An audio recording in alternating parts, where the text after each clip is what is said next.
कि मैं भी चलता हूं आपके साथ हरियाणा की सड़कों पर और आप भी चलिए, दिखा दीजिए और पूछ लीजिए ग्राउंड रिपोर्टिंग करके हरियाणा की जनता से। हरियाणा की जनता खुद इस बात से परेशान है कि हमने वोट दिया नहीं तो बीजेपी को इतना वोट मिल कैसे गया। चुनाव रद्द होना चाहिए भाई, हरियाणा में दोबारा चुनाव होना चाहिए। जिस जगह किसान को अपमानित किया गया, नौजवानों को बेरोजगार किया गया, जहां बेरोजगारी में नंबर 1 लाया गया, उस हरियाणा के अंदर बीजेपी जीत जाती है। कैसे पॉसिबल नहीं है भाई, इम्पॉसिबल। मैं खुद हरियाणा होके आया हूं। हरियाणा की जनता ने भाजपा के नेताओं को गांव में घुसने नहीं दिया।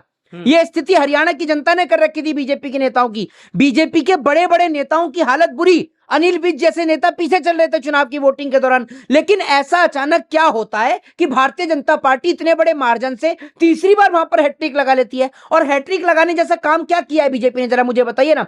जो हरियाणा बेरोजगारी में नंबर 1 आ रहा है, जो हरियाणा महंगाई के मामले में नंबर 1 पे आता है, जिस हरियाणा से महिला लापता है, जिस हरियाणा के किसान का अपमान किया गया, जिस हरियाणा के नौजवान का अपमान किया गया, जिनके बच्चे फौज के अंदर हैं, आर्मी के अंदर हैं, उनको अग्निवीर की स्कीम के तहत उनको गुलाम बनाया गया। लेकिन उसके बाद भी हरियाणा में बीजेपी ने हैट्रिक लगा दी। कैसे? आप सुप्रीम कोर्ट जाइए, सुप्रीम कोर्ट में बोलिए आप जाके कि भाई मैं as a Indian, as a भारतीय, मेरे को नहीं लगता कि मेरा वोट सही जगह जा रहा है। आप नई पॉलिटिकल पार्टी के तौर पर जाइए, एक आम भारतीय के तौर पर जाइए। मैं आपके साथ जफर सिद्दीकी, आप देख रहे हैं पीआरबी। कल हरियाणा चुनाव के नतीजे आए, लेकिन उसके बाद से जो है लगातार कांग्रेस हमलावर है और कांग्रेस अब सीधा इलेक्शन कमीशन ऑफ इंडिया के कार्यालय पहुंच गई है, यानी कि चुनाव आयोग, और ये दावा कर रही है कि चुनाव में गड़बड़ी हुई है। बातचीत करने के लिए हमारे साथ मौजूद है मोहित शर्मा। कैसे देख रहे हैं कल के चुनाव के नतीजे को? देखिए, एक चीज मैं आपको बता दूं कि कल के चुनाव के जो नतीजे जनता के सामने आए, ये नतीजे मैं नहीं मानता कि हरियाणा के नतीजे हैं। क्योंकि जिस तरीके से मैं खुद हरियाणा गया और हरियाणा की जनता से मिला, हरियाणा की जनता ने भाजपा के नेताओं को गांव में घुसने नहीं दिया। ये स्थिति हरियाणा की जनता ने कर रखी थी बीजेपी के नेताओं की। बीजेपी के बड़े बड़े नेताओं की हालत बुरी, अनिल विज जैसे नेता पीछे चल रहे थे चुनाव की वोटिंग के दौरान। लेकिन ऐसा अचानक क्या होता है कि भारतीय जनता पार्टी इतने बड़े मार्जिन से तीसरी बार वहां पर हैट्रिक लगा लेती है। और हैट्रिक लगाने जैसा काम क्या किया है बीजेपी ने, जरा मुझे बताइए ना।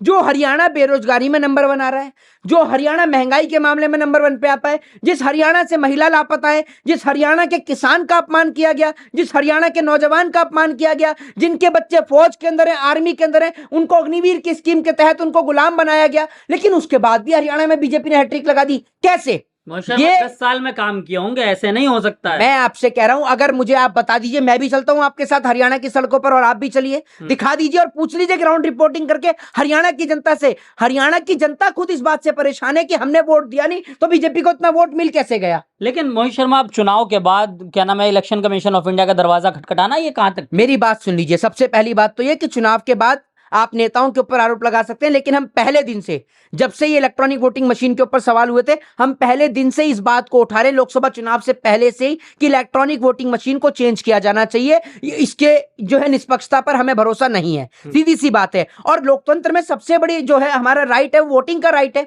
इंडियन कॉन्स्टिट्यूशन, भारतीय संविधान हमें आजादी देता है वोट डालने की, अपने प्रतिनिधि को चुनने की। लेकिन हमारे अगर वोट के अंदर ही निष्पक्षता नहीं होगी, अगर हमारे वोट में पारदर्शिता नहीं होगी, तो आप मुझे यह बताइए ना कि हम कैसे भरोसा करें। सबसे बड़ी बात यह कि जिस हरियाणा के अंदर भाजपा को गांव में नहीं घुसने दिया, भाजपा नेताओं को गांव में नहीं घुसने दे रहे थे, किसान का अपमान किया तो किसान गुस्से में, नौजवान गुस्से में, महिलाएं गुस्से में, उस हरियाणा में तीसरी बार हैट्रिक लगा दी बीजेपी ने। कैसे? आप मुझे बताइए ना। मोहित शर्मा, 8 बजे से जो है काउंटिंग शुरू हुई, 10 बजे तक जो है वो विपक्ष का माहौल बहुत अच्छा दिख रहा था। लेकिन अचानक जो है, जब वो नायब सिंह सैनी, जो वहां के मुख्यमंत्री रहे, पूर्व में भी थे, अब दोबारा शायद बने, जो भी चीजें, उनका जो एक बयान आता है, उन्होंने कहा कि अभी जो है वो ईवीएम खुलने दीजिए। तो उनके बयान पे भी कहीं ना कहीं सवाल उठ रहे कि उनको पता था सब कुछ। मैं आपको बता तो रहा हूं, पोस्टल बैलेट का रिजल्ट देखिए और आप इधर ईवीएम का रिजल्ट देखिए, दोनों के रिजल्ट में देखिए कितना अंतर है। देखिए तो आप एक बार। दूसरी सबसे बड़ी बात मैं आपसे ये कह रहा हूं कि सबसे बड़ी चीज कि जब ईवीएम को लेकर लगातार जो है लोग कह रहे थे कि भाई ईवीएम से वो चुनाव नहीं होनी चाहिए, नहीं होनी चाहिए, तब जनता के साथ विपक्ष क्यों नहीं आया? मैं तो विपक्ष की भी गलती मानता हूं। आज राहुल गांधी जिस बात को कह रहे हैं, हम इस बात को लंबे समय से कह रहे हैं। और मैंने बोला भी, मैंने तमाम वीडियो में बोला कि राहुल गांधी को साथ आना चाहिए और इस आवाज को उठाना चाहिए। भाई मैं आपसे कहता हूं, ईवीएम एकदम ओके, ठीक है, करेक्ट है, लेकिन मैं भारतीय नागरिक हूं, मुझे इस पर भरोसा नहीं है। आप इसको बदल दो।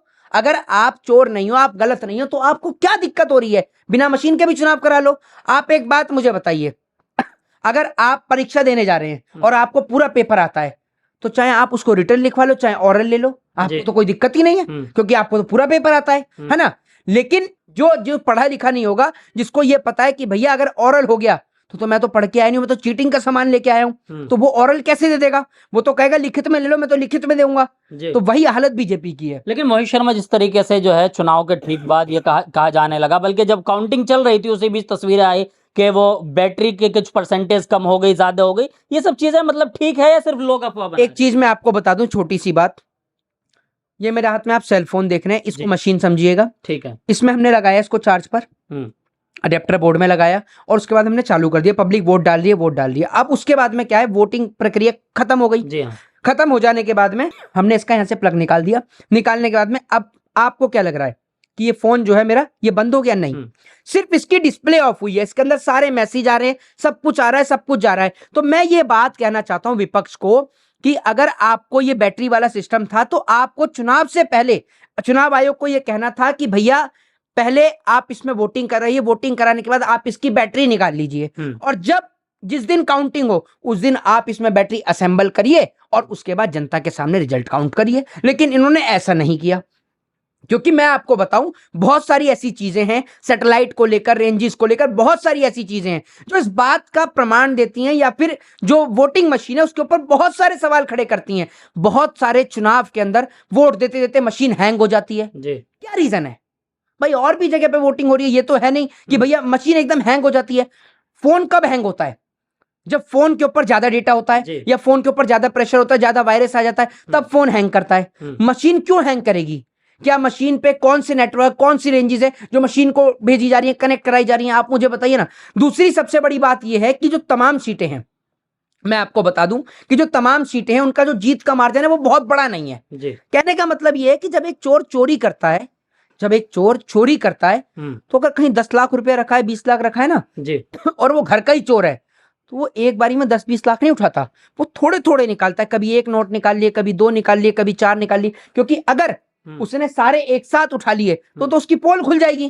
तो वो यही काम करता है कि धीरे धीरे करके जो है वो चोरी करने का काम करता है। यही स्थिति हरियाणा के अंदर हुई और मैं पहले दिन से इस बात को कह रहा हूं कि चुनाव जो है अगर आप निष्पक्षता के साथ चाहते हैं तो विपक्ष को एकजुट होकर सबसे पहले मशीन पर सवाल खड़ा करना चाहिए। लेकिन विपक्ष जो है वो लगातार चुनावी रणनीति, मैनिफेस्टो और जो है राहुल गांधी ने जो यात्रा निकाली उसमें मेंशन करना चाहिए था भाई मशीन को लेकर।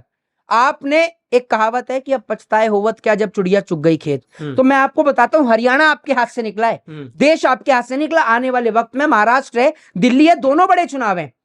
महाराष्ट्र एक बड़ी स्टेट है, दिल्ली एक बड़ी स्टेट है, भारत की आर्थिक राजधानी है महाराष्ट्र। आप वहां पर सवाल खड़े करिए, चुनाव आयोग को आप लिखिए और आप सुप्रीम कोर्ट जाइए, सुप्रीम कोर्ट में बोलिए आप जाके कि भाई मैं as a Indian, as a भारतीय, मेरे को नहीं लगता कि मेरा वोट सही जगह जा रहा है। आप नई पॉलिटिकल पार्टी के तौर पर जाइए, एक आम भारतीय के तौर पर जाइए। विपक्ष तो चुनाव आयोग पहुंच गया ना, आप देखिए तस्वीरें आ रही हैं। देखिए एक चीज मैं आपको बताता हूं, चुनाव आयोग, लोकसभा के चुनाव के टाइम पर कितनी सारी कंप्लेंट की गई चुनाव आयोग पर।